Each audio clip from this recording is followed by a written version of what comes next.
లోకంలో ఉండే స్థిరుడెవడు?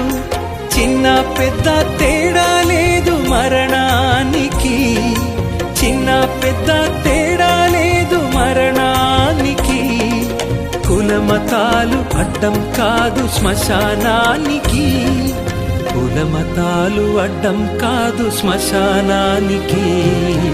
ఈ జీవితం విలువైనది, నరులారా రండని సెలవైనది, దేవుని సెలవైనది.